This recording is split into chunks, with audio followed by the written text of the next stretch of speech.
Imagine two apartments in the same city, same neighborhood, similar rent. Step into the first one. This place belongs to someone earning about $8,000 a month. There's a large TV mounted on the wall, a premium sofa, a kitchen filled with appliances, many still in boxes, closets packed with clothes, half of them rarely worn, a spare room that slowly turned into storage for things they don't really use. From the outside, it looks like success. But behind the scenes, every time they check their bank account, there's tension. They're closer to zero than they'd like to admit. One or two missed paychecks would create real pressure. Now, step into the second apartment. This one belongs to someone earning around $4,000 a month. The space feels different. There's less stuff, but everything has a purpose.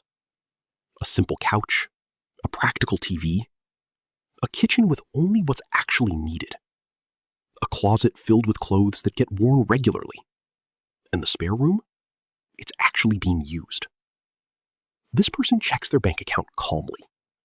They've built up over a year of living expenses saved, and they consistently invest every month. Same neighborhood, completely different financial reality. Quick reality check. If your income stopped today, how many months could you survive? Not comfortably, just survive. 3 months? 6 months? Less? That number matters more than your salary. Because what separates these two people isn't income. It's something most people never track. Call it your freedom number. This is the number of months you can live without needing your next paycheck. 3 months? Fragile. 6 months? Stable. 12+ months? Strong.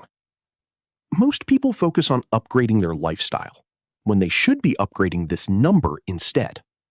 And here's the truth. Most money problems don't come from one big mistake. They come from small, repeated decisions that slowly shape a life where every dollar is already assigned. There's one idea that changes everything about spending. Everything you own has two costs. The first is obvious, the price you pay. The second is ongoing. It's the cost of keeping it in your life. Space, maintenance, attention, mental energy, and missed opportunities. That unused item in your home, it's not neutral. It's consuming space, attention, and money over time. And then there's the biggest cost of all.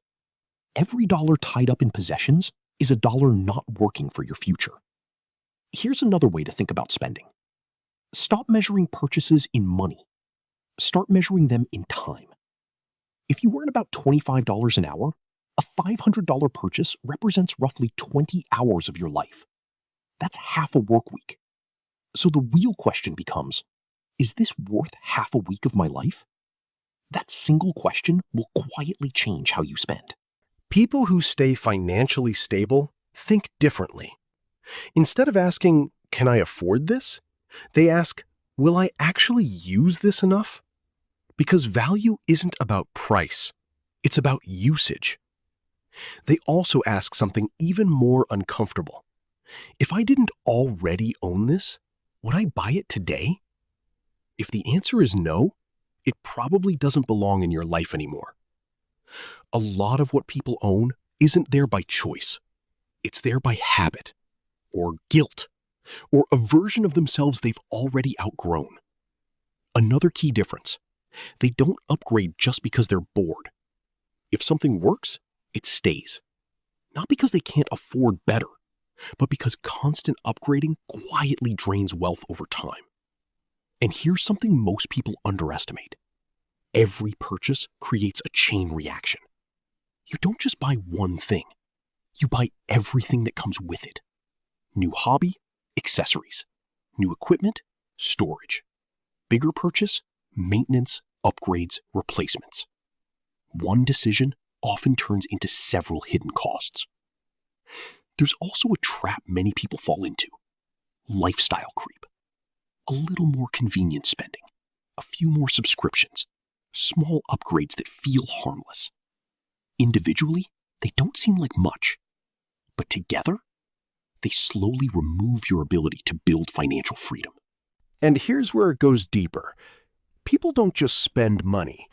They spend to reinforce identity. I'm someone who lives like this. I'm someone who owns this. But the more identity is tied to possessions, the more expensive life becomes. The shift happens when you stop proving success through things and start building it through control. If you want something simple to start with, use a 3-bucket system. Every dollar you earn goes into spend, lifestyle, save, safety, invest, future growth. Even something like 60%, 20%, 20%, or 70%, 20%, 10% is enough to completely change your trajectory over time. But the biggest shift is this: define what enough looks like. Because if you don't, there is no finish line. No matter how much you earn, your lifestyle will expand to match it. But once you define enough, extra income stops feeding consumption and starts building freedom. And that leads to a different way of measuring wealth. Not by what you own, but by what you can choose. Can you take time off if needed? Handle unexpected situations without panic?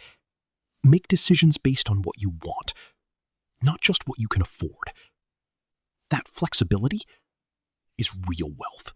Over time, this creates a powerful cycle. Spend less, save more. Save more, feel secure. Feel secure, want less. Want less, build faster. At the beginning, we looked at 2 apartments. The difference wasn't luck, it wasn't income. It was awareness. One built a life where money disappears. The other built a life where money stays and compounds. Both paths exist. At the end of the day, money doesn't just buy things. It buys distance from stress. And every unnecessary purchase quietly reduces that distance. So the goal isn't to have more. It's to need less, so that what you already have can finally feel like enough. And now I'm curious, if you looked at your own life right now, would you say you're building freedom or just building expenses? Because most people don't realize it until it's too late. They don't have a money problem. They have a lifestyle problem they never questioned. If this made you think differently, you already understand more than most people ever will. And if you found this valuable, feel free to like the video and subscribe. It helps the channel grow and lets me create more content like this for you. Either way, thanks for watching.